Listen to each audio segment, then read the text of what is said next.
काय हाँ, अर्थनिरपेक्ष स्वायत्त शिक्षा के इस चिंतन सत्र में आप सबको सप्रेम सादर नमस्कार।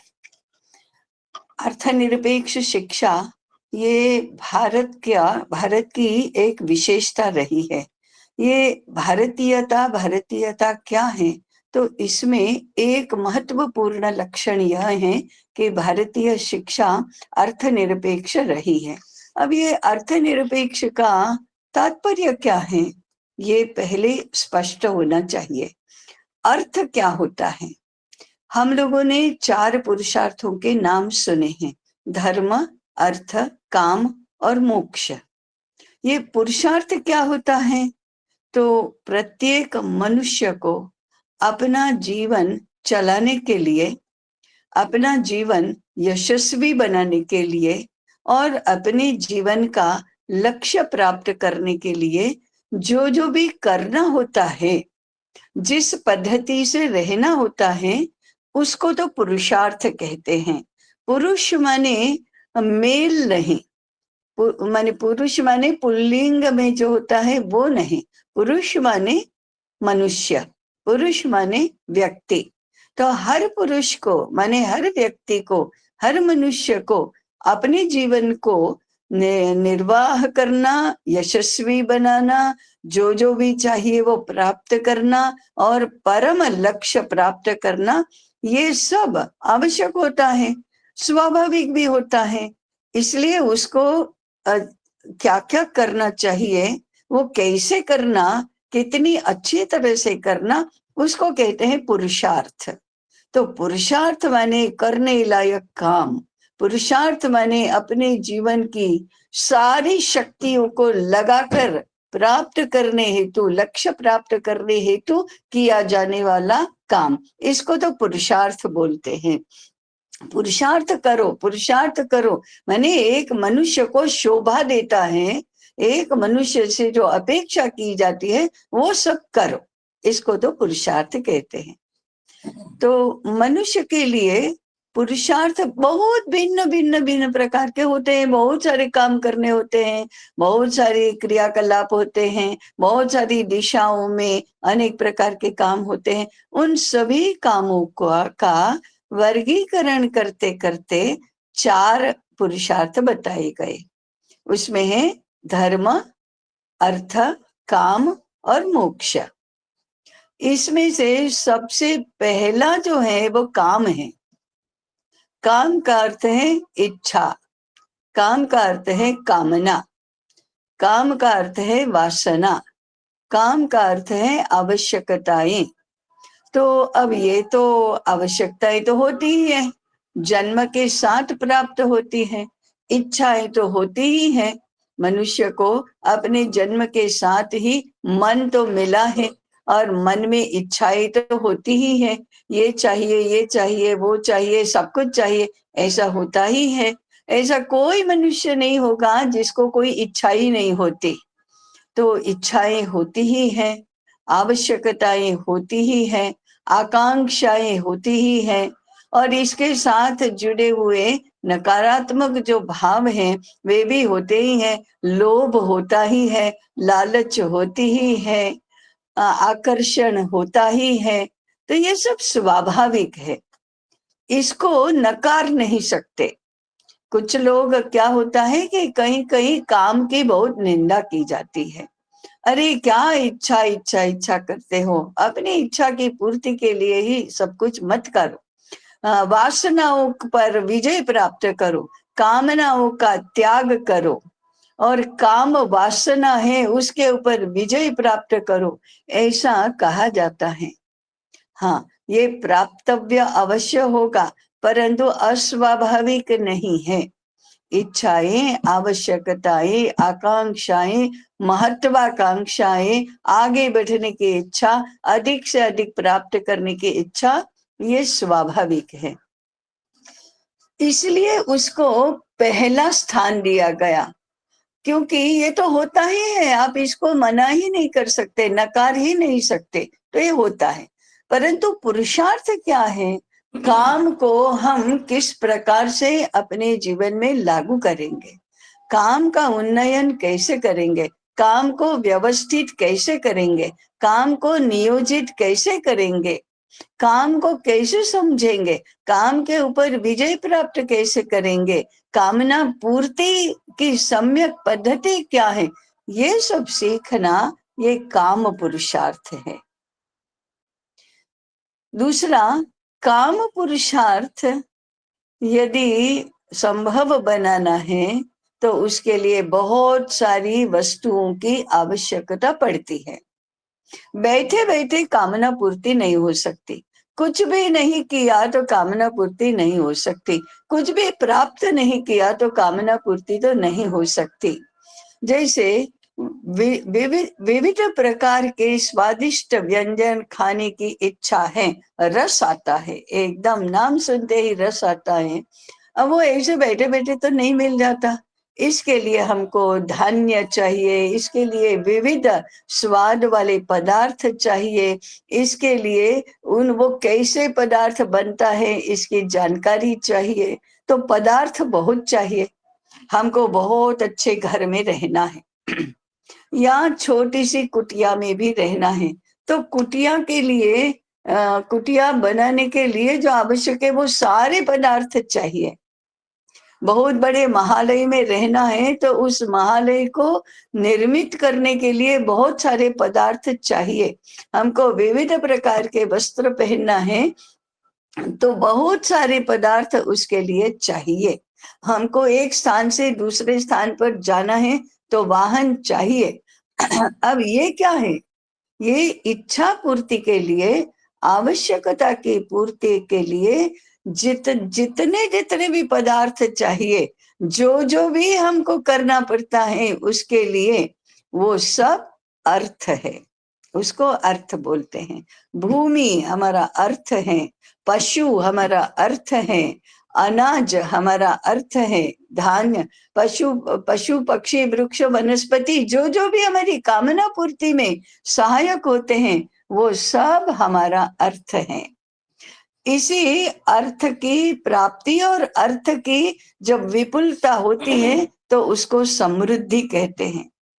जो भी मन में आए वो इच्छा हम पूर्ण कर सके, इसलिए जो जो भी आवश्यक है वो सब प्राप्त होना, इसको सुलभ अर्थ बोलते हैं।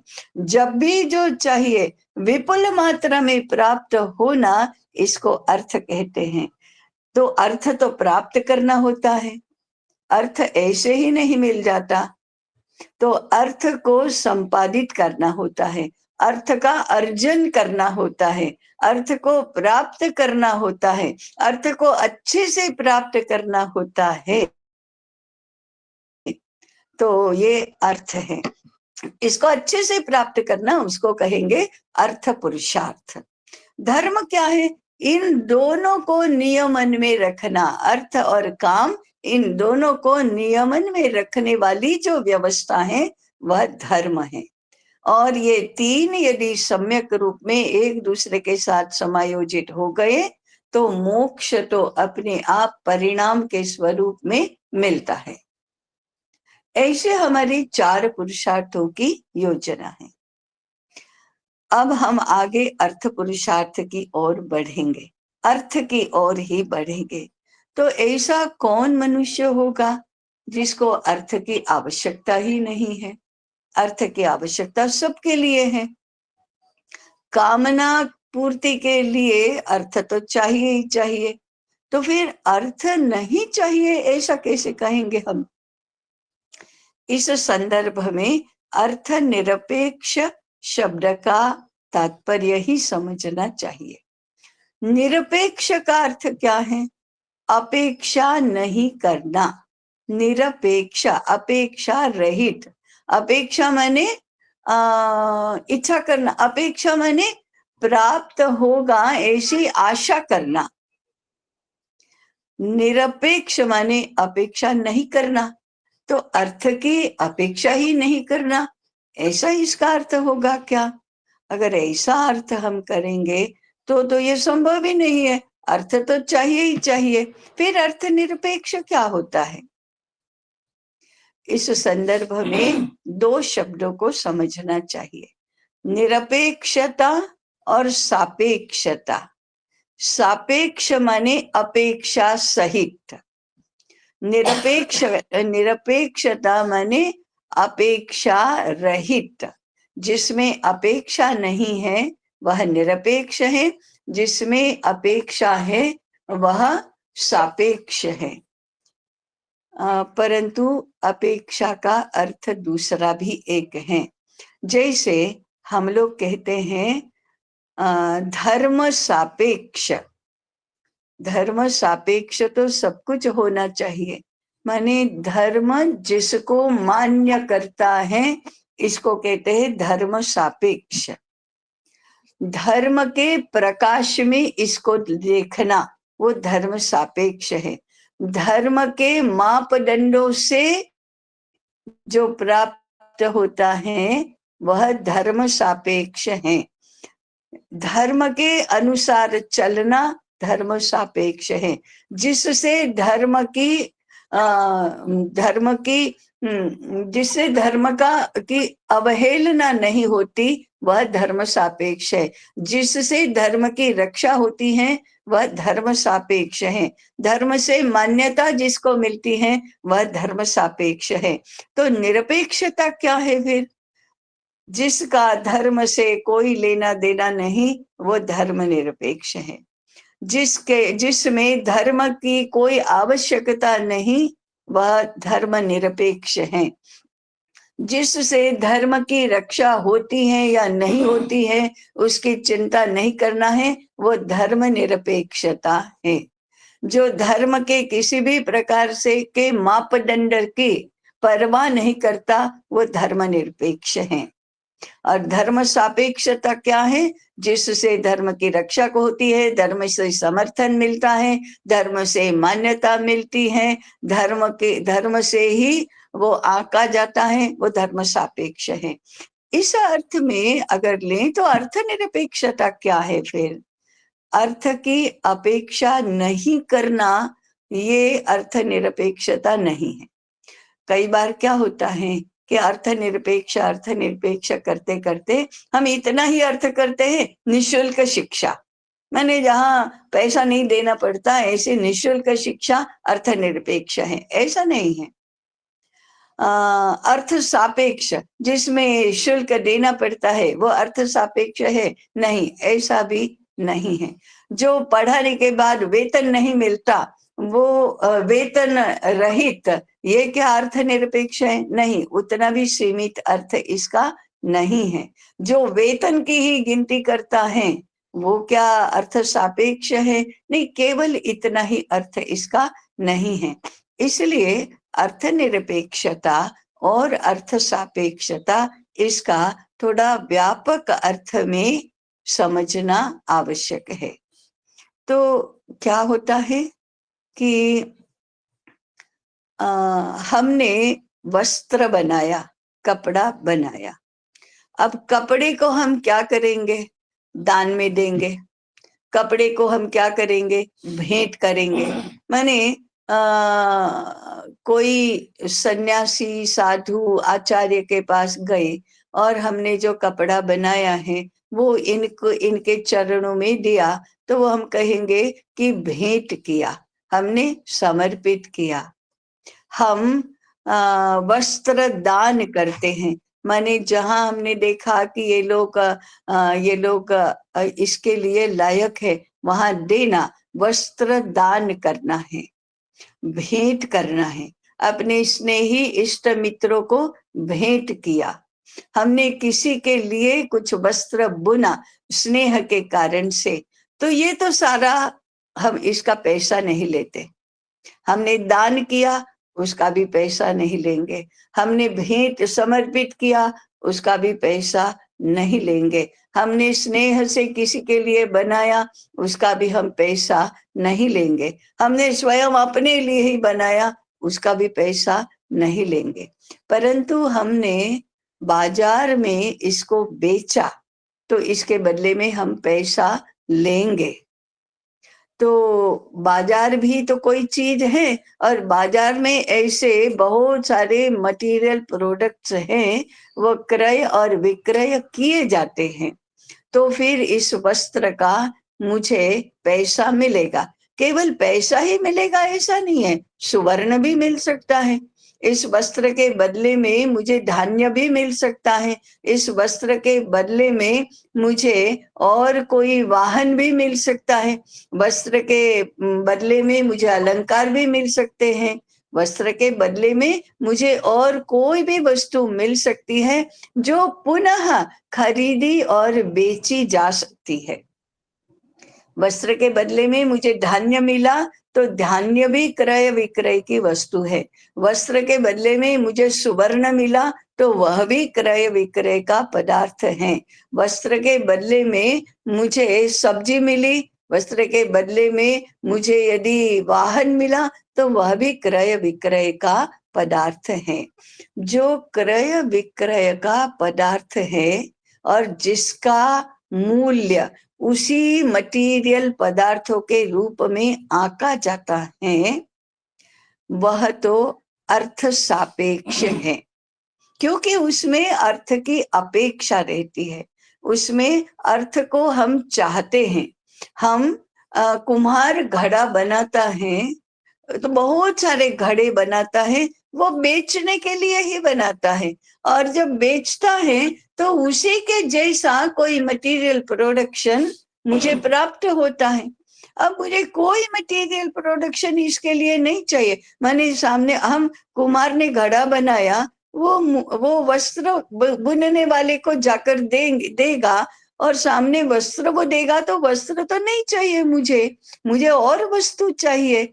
जो जो मुझे अनाज चाहिए। अब अनाज पैदा करने वाले के पास यदि मैं घड़ा लेकर गया, तो वह उसको घड़ा नहीं चाहिए, उसको घड़ा नहीं चाहिए। मुझे तो अनाज चाहिए, परंतु उसको घड़ा नहीं चाहिए। तो ऐसे जो मटेरियल प्रोडक्शन का आपसी विनिमय नहीं हो सकता, ऐसे स्थानों पर विनिमय के लिए माने आदान प्रदान के लिए एक व्यवस्था बनाई जाती है, उसको बोलते हैं करेंसी। कभी कभी सोने के सिक्के होते हैं, कभी चांदी के सिक्के होते हैं, कभी और किसी धातु के सिक्के होते हैं, कभी अब धीरे धीरे नोट आ गया, कागज का नोट आ गया, कभी कभी अब ऑनलाइन पेमेंट आ गया। वो सब क्या है? करेंसी है। तो फिर मुझे मैं घड़ा बनाती हूँ, घड़ा दे दिया, मुझे करेंसी मिले, फिर उस करेंसी के बदले में मुझे जो चाहिए वो मैं खरीद करती हूँ। ये तो अर्थ व्यवहार है। और जो मटेरियल प्रोडक्शन है वह अर्थ सापेक्ष है, उसका आदान प्रदान जो है वह अर्थ सापेक्ष है। परंतु माने उसके अर्थ में गिनती होती है। फिर करेंसी आ गई तो हम वस्त्र का मूल्य करेंसी में आंकने लगेंगे, हम वाहन का मूल्य करेंसी में आंकने लगते हैं। तो हमको कार लेनी है तो 2-4 लाख 50 लाख ऐसे रुपयों में गिनते हैं। हमको कोई वस्त्र खरीदना है तो उसका इतना मूल्य है, इतनी कीमत है, वो हम करेंसी में आंकते हैं। तो वो सारा व्यवहार है, वह अर्थ व्यवहार है। वह सारा व्यवहार है, वह अर्थ सापेक्ष व्यवहार है। तो ये जो अर्थ सापेक्ष व्यवहार है, उसमें आदान प्रदान की जाने वाली वस्तुएं मटेरियल प्रोडक्शन है। ये mark the word material production, वो भौतिक पदार्थ है जिसका उत्पादन होता है, जिसका उत्पादन पंच महाभूतों के विभिन्न पदार्थों से होता है। माने कभी धातु से होता है, कभी लकड़ी से होता है, कभी अनाज से कभी कपास से होता है, कभी और मिट्टी से होता है। ऐसे अन्य अन्य पंच भौतिक पदार्थों से जिनका उत्पादन होता है, इसमें बनाने वाले की कुशलता भी होती है, बनाने वाले की बुद्धि भी होती है, बनाने वाले की कल्पनाशीलता भी होती है, क्रिएटिविटी सृजनशीलता भी होती है, तभी एक घड़ा अच्छे से अच्छा बनता है, तभी कोई वस्त्र अच्छे से अच्छा बनता है, विविध प्रकार का बनता है। ये सारा अर्थ व्यवहार है, ये अर्थ सापेक्ष व्यवहार है। अर्थ सापेक्ष माने अर्थ से नापा जाने वाला, अर्थ से जिसकी कीमत गिनी जाती है वह एक एक भौतिक पदार्थ से दूसरे भौतिक पदार्थ का विनिमय होता है। उसके लिए एक सामान्य करेंसी भी स्थापित की जाती है। ये व्यवस्था भिन्न भिन्न संदर्भों में, भिन्न भिन्न स्थानों पर, भिन्न भिन्न देशों में, भिन्न भिन्न पदार्थों के लिए भिन्न भिन्न होती है। वो एक बहुत बड़ा बाजार का विषय है। ये जहां होता है वह बाजार होता है, यानी केवल विनिमय होता है ऐसा नहीं है।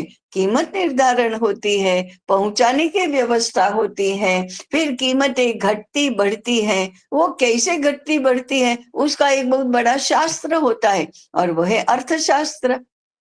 तो अर्थ व्यवहार खरीदने के लिए क्या करना, फिर वो कैसे राज्य इसको नियमन में रखेगा, वो सारा अर्थ व्यवहार और अर्थव्यवस्था और अर्थशास्त्र, वो सारा अर्थ सापेक्ष है। माने अर्थ के संदर्भ में ही ये सारा व्यवहार होता है। परंतु मनुष्य समाज में, मनुष्य जीवन में अर्थ से, भौतिक पदार्थ से भिन्न ऐसा बहुत कुछ होता है। हम लोगों का जीवन केवल भौतिक पदार्थों से रेगुलेट नहीं होता, नियमन में नहीं रहता। हमारी आवश्यकताएं केवल भौतिक पदार्थों की नहीं होती। अन्न, वस्त्र, निवास, वाहन आदि सारी बातें, अलंकार और खान पान, बहुत सारी बातें हैं, वो तो भौतिक पदार्थ हैं। परंतु केवल उतना ही नहीं, कितना भी महलों में रहे तो भी ऐसी बहुत सारी बातें हैं जो अर्थ के परिप्रेक्ष्य, अर्थ के दायरे में नहीं आती। तो मनुष्य जीवन के लिए भौतिक आवश्यकताएं, भौतिक पदार्थ पूर्ण कर सके ऐसी इच्छाओं के अतिरिक्त अलावा बहुत कुछ होता है। ये जो बहुत कुछ होता है वह अर्थ सापेक्ष नहीं होता, क्योंकि उसका मूल्य पैसों में आंका नहीं जाता, आंका जाना संभव ही नहीं है। उदाहरण के लिए हमारी दो लोगों के बीच में मैत्री है, उस मैत्री का मूल्य कितने रुपये का है, कितने सुवर्ण अलंकारों का है, वो तो नहीं है। मैत्री का आंका नहीं जाता पैसे में। मैत्री को आंकने का तो साधन कुछ और है। मित्र उसी को कहते हैं जिसके साथ हम जीवन के जो सीक्रेट्स है, खानगी जिसको कहते हैं ना, इसे प्राइवेट इश्यूज है, उसकी चर्चा कर सकते हैं। मित्र वो है जिसके ऊपर भरोसा किया जा सकता है। मित्र वो है जो आपत्ति में भी साथ में खड़ा रहता है। मित्र वह है जो हमारा हित चाहता है, हमेशा हित चाहता है। मित्र वह है जिसके ऊपर हम विश्वास पूर्वक कुछ गुपित, कुछ रहस्य बता सकते हैं। और उसकी परीक्षा भी ऐसे ही संदर्भों में होती है। वो कितना पैसे वाला है उससे कोई मतलब नहीं, वो मुझे, मैं उसके साथ मैत्री रखता हूँ इसलिए मुझे कितना पैसा देगा इससे तो नहीं आंका जाता। मेरी आपत्ति में वो साथ में खड़ा रहा कि नहीं रहा, इसके ऊपर मित्रता की परीक्षा होती है। तो मूल्य पैसे में नहीं है, आपत्ति के समय में साथ देने में है, उसका पैसा नहीं लगता। पैसा कितना पैसा वो तो हम कह ही नहीं सकते, आंका ही नहीं जा सकता। तो मैत्री इसको कहते हैं अर्थ निरपेक्ष। अर्थ के संदर्भ में जिसका मूल्य नहीं आंका जा सकता वह अर्थ निरपेक्ष है। बच्चों के लिए माता पिता बहुत कुछ परिश्रम करते हैं, क्या इसका मूल्य पैसे में आंका जाता है? नहीं, नहीं आंका जाता। वह तो वात्सल्य के कारण से होता है। तो प्रेम के जो विविध स्वरूप है, स्नेह, मैत्री, वात्सल्य, श्रद्धा, आदर, ये सारे जो हैं, उसका पैसे में, अर्थ में मूल्य नहीं आंका जा सकता। ऐसे इसको कहते हैं अर्थ निरपेक्षता। तो ये तो स्वभाव से अर्थ निरपेक्ष है, केवल व्यवस्था से नहीं। व्यवस्था तो उसके स्वभाव के अनुसार बनाई गई है, परंतु मूल स्वभाव से ही वे अर्थ निरपेक्ष हैं। सेवा, हम किसकी सेवा करते हैं? जिसके प्रति हमारी श्रद्धा और आदर है, उसकी सेवा करते हैं। जो वात्सल्य का भागी है, उसकी सेवा हम करते हैं। बड़े लोगों की, जो जो विद्यावान है, गुणवान है, उसकी सेवा हम करते हैं। जो असहाय है, उसकी सेवा हम करते हैं। सेवा का एक रूप परिचर्या है, रुग्ण परिचर्या। दया से होती है, करुणा से होती है। जो करुणा से, दया से, स्नेह से, मैत्री से दूसरों के लिए काम किए जाते हैं, वो सेवा है। परिचर्या भी इसी से की जाती है, इसी भावना से, तो वह सेवा है। सेवा अर्थ निरपेक्ष है। इसी प्रकार से किसी को उपदेश किया, दो लोगों में झगड़ा हो गया है, वो दोनों लोगों को समझाना, उनके बीच का झगड़ा मिटाना, सुलह कर देना, उनको मित्र बना देना, जो भी गलतफहमी है उसको दूर कर देना, ये क्या है? ये तो उपदेश है, ये सहायता है, ये समझदारी है, ये उनके लिए, उनके प्रति हमारा, हाँ, हमारी मानवीयता है, ऐसा ही कहेंगे हम। ये केवल सेवा नहीं है, ये उपदेश है, ये सहायता है। इसका मूल्य कैसे आंका जाएगा? क्या 500 रुपये में कम झगड़ा मिटा दूंगा और 5,000 रुपये में पूरा झगड़ा मिटा दूंगा? ऐसा कभी होता है क्या? ऐसा तो कभी नहीं होता। तो इसको आंका नहीं जाता। किसी का न्याय किया, वो भी आंका नहीं जाता। उसी प्रकार से किसी का अज्ञान दूर किया, किसी को ज्ञान दिया, किसी को जड़ है तो उसकी जड़ता दूर की, किसी का बुद्धिमान्य है, बुद्धि मंद चल रही है, इसको सिखा सिखा कर उसके बुद्धि तेजस्वी बना दी, किसी को मन संयम सिखाया, किसी को गुण प्राप्त करना सिखाया, को दुर्गुण दूर किया और उसको गुणवान बनाया, बुद्धि मंदता दूर करके बुद्धिमान बनाया। मन जो असंयमी था, वो मन को संयम में रखना सिखाया, उसको वेद संस्कृत सिखाई, वेदों के अर्थ सिखाए, गीता का उपदेश सिखाया, हमारे शास्त्र सिखाए, ज्ञान दिया। वो कैसे पैसे में आंकेंगे? वो तो पैसे में नहीं आंक सकते हम, क्योंकि दोनों ही स्वभाव से एक दूसरे से अलग हैं। अर्थ है भौतिक, ज्ञान है अभौतिक। केवल अभौतिक नहीं, भौतिक से परे। भौतिक तो वहां तक कुछ पहुंच ही नहीं सकता है। मनुष्य जीवन इन बातों के बिना हो ही नहीं सकता। क्या ज्ञान के बिना हो सकता है? क्या गुणों के बिना हो सकता है? क्या स्नेह, प्रेम, दया, मैत्री, करुणा इसके बिना हो सकता है?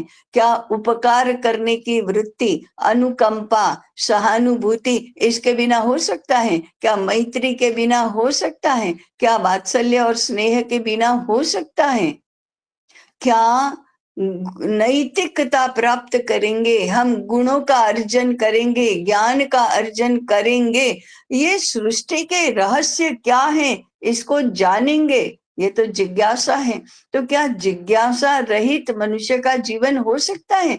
बस खाने पीने को जो चाहिए वो मिल गया, पहनने ओढ़ने के लिए जो चाहे वो मिल गया, जहां जाना है वहां जाने के लिए अपने आप वाहन मिल गया, ये सारा मिल गया, तो क्या तृप्त होंगे?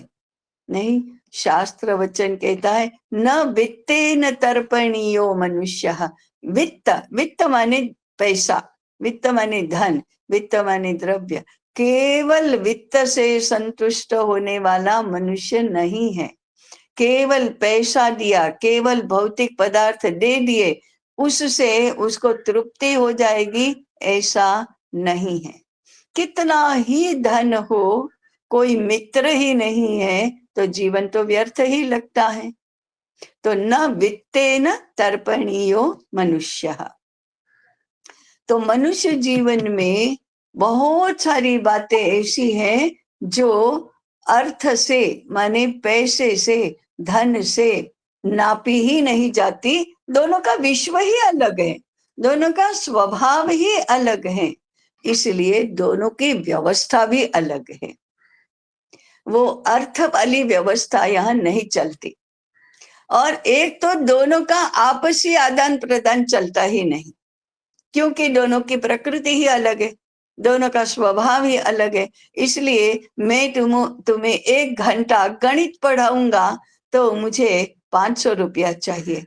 मैं तुम्हें 3 घंटा गणित पढ़ाऊंगा तो मुझे 1500 रुपये चाहिए। मैं तुम्हें 1 घंटा इतिहास पढ़ाऊंगा तो 100 रुपया चाहिए। ऐसा नहीं होता कभी। ये करने वाले लोग मूर्ख होते हैं, वो नासमझ होते हैं। जो नहीं हो सकता है उसको करने जा रहे हैं, ऐसे होते हैं। और ऐसी मूर्खता पर आधारित हमारी आज शिक्षा व्यवस्था बन गई है, ये कहने की आवश्यकता नहीं है। परंतु हम ये कहते हैं ना, science and engineering, science and mathematics, ये पढ़ाने वाले ज्यादा कोचिंग की फी मांगते हैं, और बेचारे इतिहास भूगोल पढ़ाने वाले को कम फीस मिलती है। ये अतिशय माने नासमझी की व्यवस्था है, परंतु अत्यंत नासमझी की व्यवस्था है, क्योंकि एक दूसरे के साथ इस प्रकार का पैसे के माध्यम से विनिमय होने ही वाला नहीं है, हो ही नहीं सकता। कभी पैसा, कितना भी पैसा दे दिया तो भी वो पढ़ाने वाला सही नहीं है तो हमको ज्ञान नहीं मिल सकता। तो ये व्यवहार जो है वो पैसे से नहीं होता। तो कैसे होता है? हाँ, ज्ञान प्राप्त करना है तो फिर विनयशील बनो। पैसा है कि नहीं वो कोई नहीं गिनेगा, विनयशील बनो, सेवा करो, संयमी बनो, मृदुभाषी बनो, परिश्रमी बनो, आज्ञा पालक बनो, अनुशासन में रहो। ये सारा इसका मूल्य है। ज्ञान प्राप्त करना है तो ये सारा होना पड़ेगा, ये मूल्य है। पैसे वाला हुआ तो क्या हुआ? हम पैसे नहीं चाहिए ना, ज्ञान के बदले में पैसे नहीं होते, ज्ञान के बदले में विनीत व्यवहार होता है, ज्ञान के बदले में जिज्ञासा होती है। अरे तुम सब विनीत भी हो, सेवा परायण हो, परिश्रमी हो, सब कुछ हो, लेकिन तुमको जानने की इच्छा ही नहीं है ये ब्रह्म क्या है, ये विश्व क्या है, ये मन क्या है, ये कैसे हमारी पृथ्वी कैसे बनी, कैसे वो आकाश में गोल गोल घूमते, ये जिज्ञासा ही नहीं है, जानने की इच्छा ही नहीं है, तो ज्ञान प्राप्त नहीं होगा। तो उसके मापदंड कुछ अलग हैं। लेन देन के, आदान प्रदान के, अच्छे शिष्य को ज्ञान देने वाला अच्छे पद्धति से ज्ञान देगा, स्वयं की इच्छा से ज्ञान देगा, कृपा करके ज्ञान देगा। तो क्या होगा? छात्र जब विनीत है, विनयशील है, छात्र जब परिश्रमी है, छात्र जब अनुशासन में रहने की इच्छा वाला है, छात्र जब आज्ञा पालन करने की वृत्ति वाला है, तो आचार्य भी उसको कृपा करके ज्ञान देते हैं, अपनी इच्छा से ज्ञान देते हैं। वे भी एकदम प्रतीक्षा करते हैं कि कब वो आए और कब हम ज्ञान चर्चा करें। वो कृपा करते हैं और अपनी इच्छा से तत्परता पूर्वक पढ़ाते हैं। ये ज्ञान के आदान प्रदान की असली पद्धति है। इससे दोनों मिलकर ज्ञान की सेवा करते हैं, दोनों मिलकर ज्ञान की प्रतिष्ठा करते हैं। तो ये दुनिया अलग है, बाजार ये बाजार नहीं है। अर्थ का बाजार होता है, ज्ञान का आश्रम होता है, ज्ञान का गुरुकुल होता है। बाजार आश्रम नहीं है और आश्रम बाजार नहीं है। ऐसे ही जहां अर्थ निरपेक्ष होता है वो घर होता है, बाजार नहीं होता। बाजार अलग है, घर अलग है, आश्रम अलग है। गुरुकुल आश्रम में होता है या आश्रम हमने पहले भी प्राचीन काल में भी देखा है। कण्व मुनि, संदीपनी मुनि, वशिष्ठ मुनि, इन सब के आश्रम होते थे। और आश्रम में एक काम है गुरुकुल का, माने ज्ञान का अर्जन होता है। दूसरा यज्ञ होता है, तीसरा धर्मोपदेश होता है, धर्म साधना होती है। तो ये दुनिया ही अलग है। अर्थ बाजार में होता है, आत्मीयता प्रेम ये घर में होता है, और ज्ञान और धर्म की उपासना आश्रम में होती है, गुरुकुल में होती है। तो ये सारी दुनिया अलग है। मैं बार बार यही कह रही हूं कि ये दुनिया अलग है। उस दुनिया के व्यवहार सारे अलग अलग पद्धति से होते हैं, उनके पीछे की प्रेरणा अलग होती है, उनके व्यवहार के तरीके अलग होते हैं। उसमें ऐसा हिसाब ही नहीं होता, तुमने मेरे कपड़े ठीक से नहीं रखे तो मैं तुम्हारे कपड़े क्यों धोऊं, तुमने मेरे कपड़े नहीं धोए तो मैं तुम्हारे लिए रोटी क्यों बनाऊं। ऐसा व्यवहार घर में नहीं होता, कभी भी नहीं होता। ऐसे तुम राजा के बेटे हो तो मुझे तुम्हें पढ़ाना ही पड़ेगा, ऐसी भाषा गुरुकुल में नहीं बोली जाती, क्योंकि एक दूसरे के साथ इस प्रकार के आदान प्रदान का संदर्भ नहीं है, संबंध भी नहीं है। शिक्षा ज्ञान की व्यवस्था है और इसलिए ज्ञान अर्थ निरपेक्ष है, इसलिए शिक्षा भी अर्थ निरपेक्ष है। अर्थ निरपेक्ष का अब एक वाक्य में कहना है तो क्या तात्पर्य है? जहां अर्थ के संदर्भ में व्यवहार नहीं होता, जहां अर्थ की गिनती करके ज्ञानार्जन या ज्ञान दान नहीं किया जाता, वह अर्थ निरपेक्ष शिक्षा व्यवस्था है। भारत में शिक्षा का क्षेत्र ज्ञान का क्षेत्र रहा है, इसलिए हमेशा अर्थनिरपेक्ष रहा है, क्योंकि वो स्वभाव से ही वैसा है।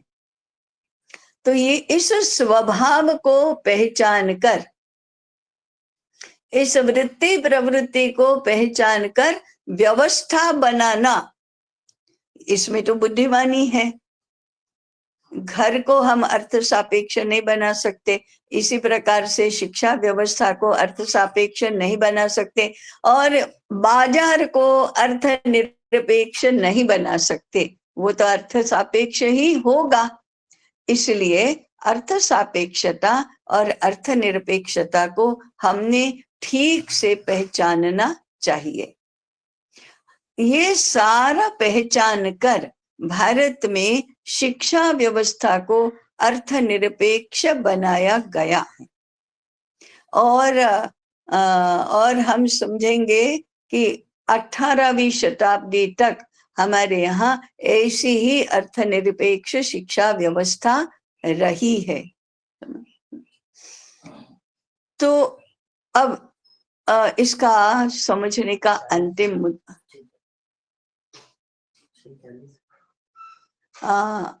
अर्थनिरपेक्ष का तात्पर्य ये नहीं है कि यहाँ खाने पीने को नहीं चाहिए, पहनने ओढ़ने को नहीं चाहिए, यहाँ भूमि नहीं चाहिए, भवन नहीं चाहिए, बैठने के लिए आसन नहीं चाहिए, या आने जाने के लिए वाहन नहीं चाहिए, ऐसा इसका अर्थ नहीं होता।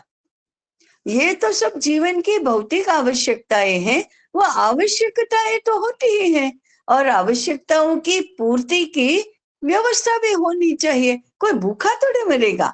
शिक्षा अर्थनिरपेक्ष है, इसलिए क्या शिक्षक भूखों मरेंगे?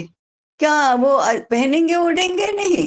क्या उनके विविध प्रकार के वस्त्र नहीं होंगे? क्या ये मिष्टान्न नहीं खाएंगे? खाएंगे ना। अर्थनिरपेक्ष शिक्षा का अर्थ ये नहीं है कि वेतन नहीं लेना, और वेतन नहीं लेना तो भूखों मरना, या फिर दूसरा कुछ करके आप जीवन निर्वाह के लिए चाहिए उतना अर्थ तो संपादन कर लो और बाद में ज्ञान दान की सेवा करो। नहीं, इसका अर्थ ऐसा नहीं होता। अर्थ निरपेक्ष शिक्षा व्यवस्था ज्ञान प्रदान करना और ज्ञान अर्जन करना इस व्यवहार से भिन्न है। तो गुरुकुलों में छात्र को पढ़ने के लिए पैसा नहीं देना पड़ेगा। इसका अर्थ है छात्र के पास पैसा है कि नहीं है। छात्र माने छात्र के माता पिता। छात्र के माता पिता के पास पैसा है कि नहीं है, वो इतना अधिक दे सकता है या नहीं दे सकता है, इसके आधार पर प्रवेश मिलेगा या नहीं मिलेगा ऐसा नहीं होगा। इसके आधार पर आचार्य उसको ज्ञान देगा कि नहीं देगा ऐसा नहीं होगा। धनवान को अधिक ज्ञान मिलेगा, निर्धन को कम ज्ञान मिलेगा ऐसा नहीं है। ज्ञान सबको मिलेगा यदि ज्ञानार्जन की योग्यता प्राप्त करो तो। ज्ञान सब देंगे यदि उनके पास ज्ञान देने की क्षमता है तो ये मैंने अभी पहले कहा ना कि दोनों दुनिया अलग है। इसलिए शिक्षा अर्थनिरपेक्ष रहना स्वाभाविक है, उसको अर्थनिरपेक्ष रखना आवश्यक है। इतना ही नहीं तो अनिवार्य है। हमको यदि सारा हमारा समाज जीवन सेट राइट करना है तो शिक्षा को अर्थनिरपेक्ष बनाना होगा। सबसे पहले शिक्षा को ही क्यों अर्थनिरपेक्ष बनाना? क्योंकि शिक्षा ज्ञान की व्यवस्था है और ज्ञान बाकी सारी व्यवस्थाओं का नियमन करता है। इसलिए सबसे पहले इस क्षेत्र में अर्थनिरपेक्षता लाना। अर्थनिरपेक्षता लाने से उसकी प्रतिष्ठा बढ़ती है, उसका हाथ ऊपर रहता है, वो श्रेष्ठ ही बन जाते हैं, अपने आप श्रेष्ठ बन जाते हैं, अपने आप रेगुलेट करने की शक्ति संपन्न बन जाते हैं। परंतु हमारा मुद्दा था तो इन लोगों को भी अर्थ की आवश्यकता तो रहेगी, क्योंकि ये भौतिक शरीर, ये हमारी प्राण रक्षा करना है, हमारी शरीर रक्षा करना है, हमारे मन और बुद्धि को स्वस्थ रखना है, तो अर्थ की तो आवश्यकता रहेगी। इसलिए आवश्यकताओं की पूर्ति तो होनी चाहिए और अच्छे से होनी चाहिए। ऐसा नहीं है कि वो स्वयं पैसा कमाने के लिए नहीं जा रहे हैं, बाजार में नहीं जा रहे हैं, उत्पादन नहीं कर रहे हैं, इसलिए उनको थोड़ा ही अर्थ मिलेगा या उनको भूखा ही रहना पड़ेगा, अभावों में रहना पड़ेगा, ऐसा नहीं है। वे भी अभाव में नहीं रहेंगे, उनको आवश्यकता से कम नहीं मिलेगा, उनको भी अच्छा जीवन जीने को तो मिलना ही चाहिए। ये आवश्यक है, उतना अर्थ तो उनको भी मिलना चाहिए। तो अर्थनिरपेक्ष शिक्षा में अर्थ की आवश्यकता तो रहती ही है और अच्छी आवश्यकताओं की अच्छे से पूर्ति हो इसकी व्यवस्था भी करनी होती ही है। इसलिए अर्थनिरपेक्ष शिक्षा को हम पैसे के बिना चलने वाला विद्यालय इतना ऐसा अर्थ न समझे। अर्थनिरपेक्ष शिक्षा में शिक्षा की व्यवस्था, पढ़ने पढ़ाने की व्यवस्था पैसे के संदर्भ में नहीं होती, स्वतंत्र रूप से होती है, ऐसा इसका अर्थ है। तो हम ज्ञान अर्जन और ज्ञान दान, इन दो बातों को अर्थ निरपेक्ष रखेंगे, अर्थ के संदर्भ में उसका विचार नहीं करेंगे, उसकी व्यवस्था नहीं करेंगे, परंतु भौतिक आवश्यकताओं की पूर्ति के लिए अर्थ की भी आवश्यकता रहेगी, उसकी पूर्ति कैसे करेंगे इसका विचार स्वतंत्र रूप से करेंगे। तो अर्थ का विचार करना है, अर्थ की व्यवस्था करनी है, परंतु ज्ञानार्जन और ज्ञानदान इसके साथ जोड़कर दोनों का आदान प्रदान करके, उसकी व्यवस्था बिठाकर, उसका मूल्यमापन करके नहीं करेंगे। इसको कहते हैं अर्थ निरपेक्ष शिक्षा व्यवस्था। तो जैसे अर्थ निरपेक्ष घर की व्यवस्था होती है, तो भी घर में लोग वैभव में रहते ही हैं ना, परंतु घर के संबंध अर्थ निरपेक्ष होते हैं। ऐसे गुरुकुलों में, आश्रमों में अर्थ की आवश्यकता होती है, उन आवश्यकताओं की पूर्ति की व्यवस्था भी की जाती है, परंतु ज्ञानार्जन और ज्ञान दान को अर्थ से नापा नहीं जाता है। इसको अर्थ निरपेक्ष शिक्षा व्यवस्था कहते हैं। हम आने वाले सत्रों में ये अर्थ निरपेक्ष शिक्षा की प्रतिष्ठा कैसे बढ़ाई जाए और अर्थ निरपेक्ष शिक्षा व्यवस्था में भी अर्थ की आवश्यकता की पूर्ति कैसे की जाए, दोनों को एक दूसरे से अलग रखते हुए भी दोनों का ही विचार कैसे अच्छी तरह से किया जाए, इसका चिंतन करने वाले हैं। आज समय हो गया है, हम यहीं रुकते हैं।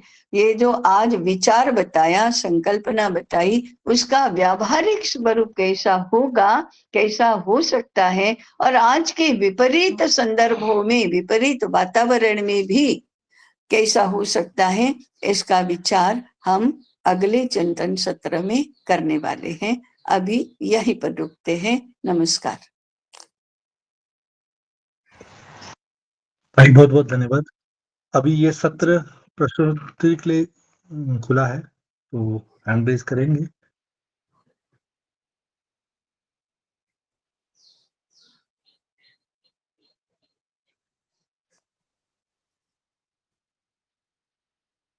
हैंड रेज करें, नहीं तो मैं पूछूंगा क्वेश्चन। हाँ, अनुपमा जी आपका आ गया। अनुपमा जी पूछिए ना। हाँ, ज्ञान के क्षेत्र में क्रय विक्रय नहीं होता है, ये सही बात, परंतु उसका योगक्षेम, जो आचार्य का योगक्षेम पहले था, वो संदर्भ अब नहीं रहा। तो इसके इस ट्रांजिशन पीरियड में जो हम अभी हैं, तो इसमें कैसा हम व्यवस्था कर सकते हैं, कुछ बात इसके बारे में बोल सकते हैं? मैंने मेरा प्रतिपादन समाप्त करते करते ही कहा था कि आज के वातावरण में, आज के परिप्रेक्ष्य में इसको कैसे किया जाएगा, ये इसका व्यवहार पक्ष है की चर्चा हम अगले सत्र में करने वाले हैं। ये तो मैंने बताया। तो जरा आप प्रतीक्षा करिए 15 दिनों की। जी नवनीत जी आप पूछिए ना। जी ताई नमस्कार। नमस्कार। मैं अहमदाबाद से बात कर रहा हूँ। ताई में मेरा प्रश्न था कि सुनाई नहीं दिया, दो चार शब्द ठीक से सुनाई नहीं दिया। मेरा पिछले सत्र में प्रश्न था कि जो मेडिकल कॉलेज है, इंजीनियरिंग है, उसी ऐसी बड़ी विद्यालयों में भी अर्थ निरपेक्ष शिक्षा का व्यवस्था संभव है क्या? हाँ, संभव है, संभव है, संभव है। मानकर वो कैसे संभव है, इसको समझने का प्रयास करना चाहिए। कि कैसे हम इसको संभव बनाएंगे, कैसे बना सकते हैं। इसका विचार करने वाले, इसकी अपेक्षा करने वाले लोग बढ़ेंगे तो वे विचार करने लगेंगे, प्रयोग करने लगेंगे और इसको संभव बनाकर दिखाएंगे। संभव तो है, क्योंकि उसमें अर्थ का विनिमय ज्यादा होता है। तो अगर छोटे गुरुकुल है, मतलब 10वीं कक्षा तक, 12वीं कक्षा तक, तो मतलब ये उसका इतना जरूरत नहीं पड़ता अर्थ का, तो वो समझ सकते हैं कि वो तो जल्दी शुरू हो सकता है। लेकिन ये तो बहुत महंगा लगता है उसका व्यवहार। मतलब हमारा ऐसा है कि हमारे महंगे बनाने से वो महंगा है। मन जो चला रहे हैं वो महंगा बनाते हैं उसको, इसलिए वो महंगा है। दूसरा, ये 10वीं कक्षा 12वीं कक्षा, इस संदर्भ में तो हम गुरुकुल का विचार नहीं कर सकते।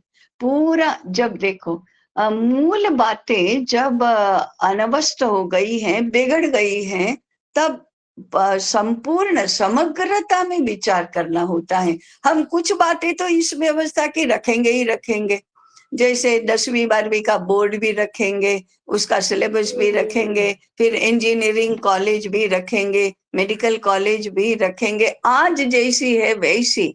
और वो कैसे अर्थनिरपेक्ष चल सकती है, इसका मतलब है कि हम निशुल्क शिक्षा की बात कर रहे हैं। ये निशुल्क शिक्षा की बात नहीं है। निशुल्क शिक्षा और अर्थनिरपेक्ष शिक्षा ये दोनों अलग बातें हैं। वही मैंने इसे 45 मिनट तक बार बार समझाने का प्रयास किया। अर्थ की आवश्यकता होती है, अर्थ निरपेक्षता भी होती है, दोनों को अलग रखो। तो फिर जब तक आप व्यापक विचार नहीं करेंगे, जब तक आप मूल में नहीं जाएंगे, तब तक आप अभी की व्यवस्था तो हम कायम रखेंगे और फिर कहेंगे कि अर्थनिरपेक्ष करो, तो नहीं हो सकता। आप कल्पना करो कि अर्थनिरपेक्ष इंजीनियरिंग कॉलेज कैसे चलेगा। इंजीनियरिंग कॉलेज क्या होता है, उसकी कल्पना करने लगो। आज का स्ट्रक्चर छोड़ दो, इंजीनियरिंग रखो। आज का स्ट्रक्चर छोड़ दो, वैद्य की आयुर्विज्ञान का विषय रखो। उसके बाद कल्पना करो कि वो कैसे सकता है अर्थनिरपेक्ष, तब ध्यान में आएगा। स्ट्रक्चर वर्तमान अभी का अभी रखना और फिर कहना कि अर्थनिरपेक्ष, तो दोनों बातें साथ में नहीं हो सकती। थोड़ा हमको और धैर्य पूर्वक और व्यापक विचार करना है, तभी वो होगा। जी धन्यवाद ताई जी।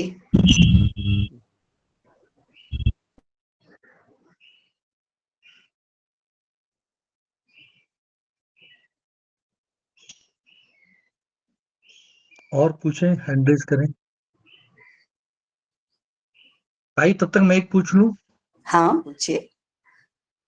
हाँ ताई, जैसे अभी आप बात कर रहे थे ना, ये बाटर के लिए, ये जो आप बात करें तो वो बाटर से कैसे अलग है? जैसे अभी आप एक बोले थे ना कि मैं कुम्हार हूँ, एक कपड़े वाले के पास जाके उसको मिट्टी का बर्तन दे दिया, बट उसका जो कपड़ा है वो मुझे नहीं चाहिए, मुझे धान चाहिए, लेकिन किसान और उसको घड़ा भी नहीं चाहिए।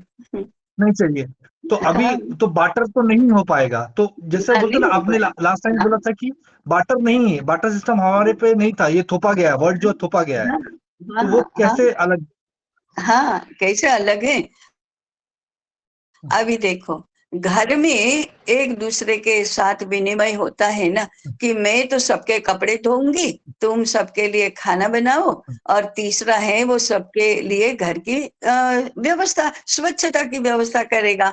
तो ये तो कोई बार्टर नहीं हुआ ना, ये एक दूसरे के साथ सहयोग हुआ, एक दूसरे के साथ परस्पर अनुकूल बनकर रहना हुआ। ऐसे गांव में सब कुम्हार यदि घड़ा बनाता है तो वह बदले में अपेक्षा करके नहीं करता। गांव में जितने भी लोग रहते हैं उनकी मिट्टी के घड़े की आवश्यकता की पूर्ति हो जाए, इतनी मात्रा में घड़े बनाएगा, उसका पैसा नहीं मांगेगा। उसके बदले में वो वस्त्र भी नहीं मांगता है, धान्य भी नहीं मांगता है, कुछ नहीं मांगता है।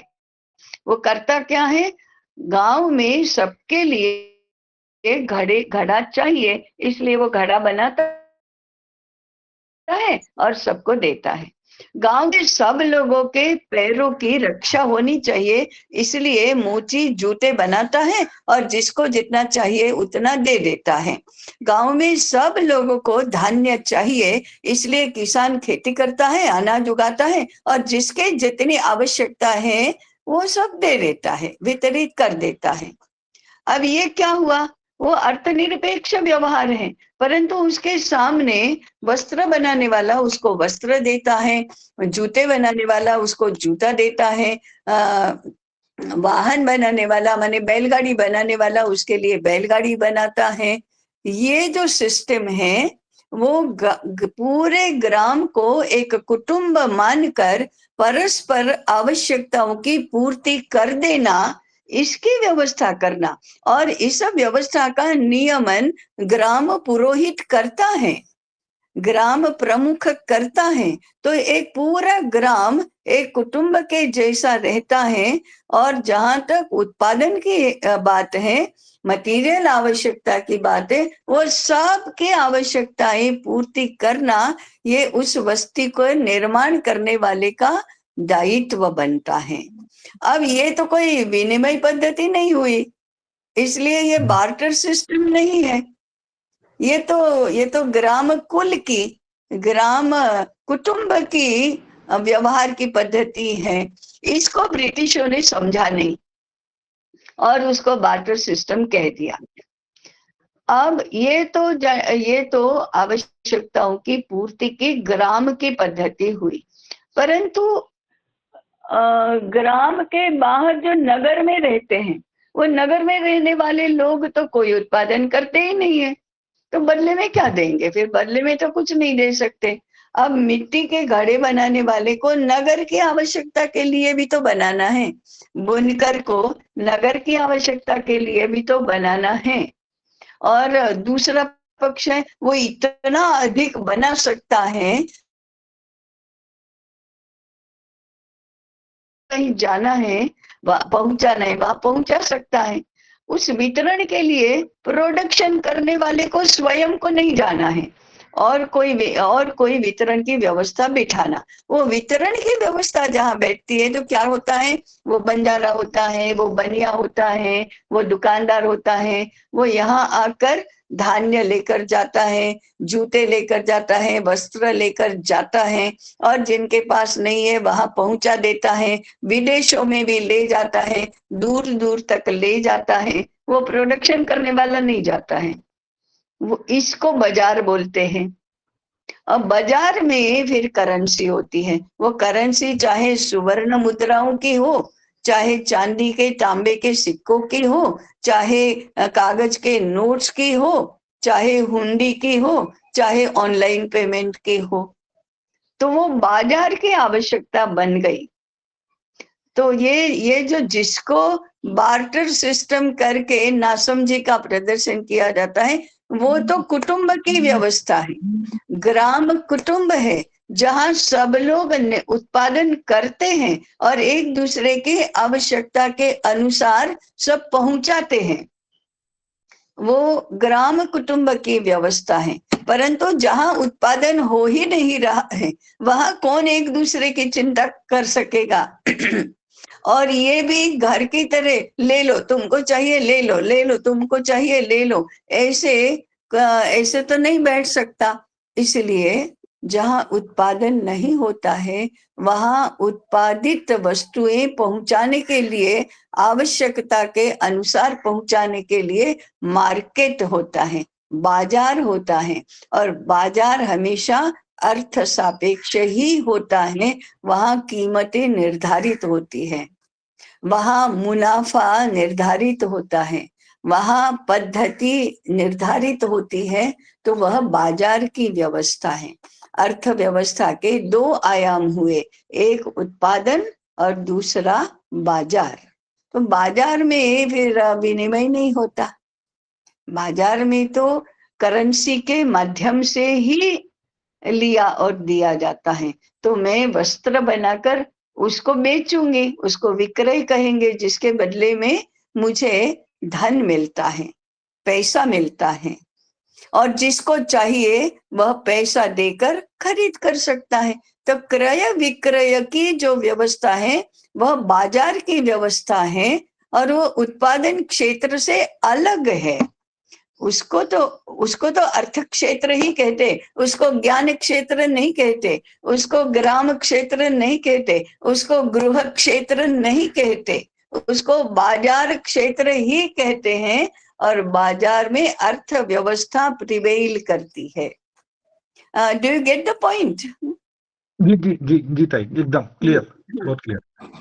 हाँ जी। ठीक ताई, अभी तो 2-3 प्रश्न और थे बट समय हो चुका है, तो मैं सबसे हाँ, बोलूंगा कि अगर आप समय मतलब क्वेश्चन लिख के दे दें तो फिर मैं ताई से बाद में पूछवा लूंगा। ठीक है, अभी केवल प्रश्न बोल देते हैं तो। हाँ, एक विनोद जी थे, वो पूछ रहे थे, और हाँ, सुधीर जी पूछ रहे थे, और अनुपमा जी भी पूछ रही थी। अगर वो प्रश्न पूछ लेंगे तो ठीक है। हाँ हरिओम ताई सुधीर जी। जी, हाँ जी, हाँ नमस्कार विनोद चुनई से। जी जी। ताई जी, मेरा एक प्रश्न है। तो this is two-way track. One is the shiksha should be made artha-nirpekshit, that we can understand. That is the work of the acharyas. In the second, parallelly, the society should accept the artha-nirpekshit shiksha. So what? Because nowadays the trend is that if a school collect more fees, it is good school. If a school collect less fees, it is called a bad school. So the awareness of the people, how we can able to make the awareness in society, because they are more in number. They are the mass. Acharya will be one per village. So they may be the people of the village. So that how we should work with them to make them aware about this. This will necessarily be answered in the next sessions, because the answer is not one line answer. It also needs explanation and detailing. So in the next sessions, we will deal with such questions. Okay? हाँ ताई जी। सुधीर जी, आप भी पूछिए ना। जी प्रणाम ताई जी। मेरा प्रश्न नहीं उप प्रश्न है। हाँ जी जी ताई, मेरा प्रश्न नहीं उप प्रश्न है। उप प्रश्न इन अर्थों में वो मुख्य विषय से संबंधित नहीं, मगर एक प्रश्न में से आया हुआ उप प्रश्न है। वो ऐसा है कि ग्रामकुल की व्यवस्था आपने जो बताई, अर्थनिरपेक्ष और अर्थ सापेक्ष की व्यवस्था है, वो भी समझ में आई। अब एक मुद्दा नया मन में आया जब आपने विनोद जी को उत्तर दिया तो, कि ग्रामकुल और ये जो नगरों की जो व्यवस्था है उनका समायोजन आपस में कैसा होगा, योग्य समय पे बताएं जरूर। आगे आएगा। हाँ आगे आएगा। जी जी धन्यवाद। अनुपमा जी, आप भी पूछ रही थी। जी, पूछना नहीं था, जोड़ना था कि जब ताई बोल रही थी इट्स नॉट बार्टर सिस्टम, मुझे याद आया कि जब मेरी शादी की योजना हुई तो मेरे मामा आए, then another person had come, every even the neighbours, each one had to contribute something, and they took up that responsibility with joy and pride. So it didn't bother my father how rich or poor he was. He felt very assured that he has people who will support and make this happen. So this was not barter system, but it was Atma Bhav and Prema Bhav. So that's what probably Tai was trying to convey. तो मुझे वो अनुभव जोड़ने का इच्छा हुई, इसलिए मैंने हैंड रेज किया था। It has remained a very excellent system in our villages.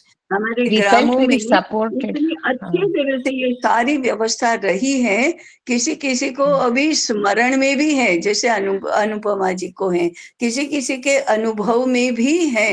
अभी सब हम सब है ना, हमारी अच्छी व्यवस्थाओं को नष्ट करने में हमारी बुद्धि खर्च करते हैं, नष्ट करने का पुरुषार्थ अभी चल रहा है, और हम इस चिंतन सत्रों में इसको रोकने का प्रयास कर रहे हैं। नष्ट कैसे करोगे, हम है ना, ऐसा हमारा इन चिंतन सत्रों का रवैया है।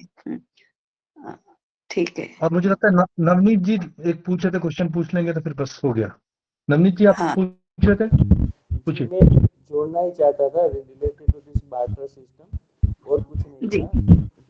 एक हाँ। लाइन में पूरा कर ठीक। देता हूँ कि हमारे गांव में जो मैं खेडूत पुत्र हूँ, तो पहले जो भी उत्पादन होता था उससे 8 लोगों को गांव में ऐसे ही जाता था, मतलब नाई है, मोची है, सबको, दर्जी है, हरिजन है, पुजारी जी है, सबको। बाद में थोड़ा पशु पक्षी के लिए भी रखते थे और बाद में जो बच रहा वो हमारे उत्पादन के लिए घर में आता था। ये हाँ। हमारी सिस्टम थी पहले। हाँ, तो ये हम कह रहे हैं ना कि ये व्यवस्थाएं हमारे यहाँ व्यवहार में रही हैं और सब लोग इसके अनुसार व्यवहार करते रहे हैं और हम समृद्ध, संपन्न, सुसंस्कृत ऐसे ही रहते आए हैं। तो ये तो सारी अभी अभी की बातें हैं। तो जरा 100 वर्ष पूर्व, 200 वर्ष पूर्व तो वो कितनी अच्छी तरह से मजबूती से व्यवहार में रही होंगी। हमें तो केवल बहुत सारी बातों का तो स्मरण करना है, लेकिन व्यवस्था में इस को लाना, केवल भूत का कितना अच्छा था, कितना अच्छा था, इतना याद करने से नहीं होगा। ये तो अरे रे वो दिन तो गए, अरे रे वे दिन तो गए, ऐसा शोक करने से कुछ नहीं होगा। Now we have to accept the challenges. सामने जो चुनौतियां हैं उसको स्मरण करो, उसको उसका मुकाबला करो। वो कितना अच्छा था और हमने खो दिया, ऐसे रोते नहीं रहना है, शोक नहीं करते रहना है। ये हमारे चिंतन सत्रों का टेक अवे मैसेज है। ठीक है ताई, अभी सब हो गया प्रश्न से। हाँ, अब पूर्ण हो, करते हैं। कल्याण हाँ मंत्र कराता हूं मैं। जी। सर्वे भवन्तु सुखिनः, सर्वे सन्तु निरामया, सर्वे भद्राणि पश्यन्तु, मा कश्चित् दुःखभाग् भवेत्। ओम शांति शांति शांति।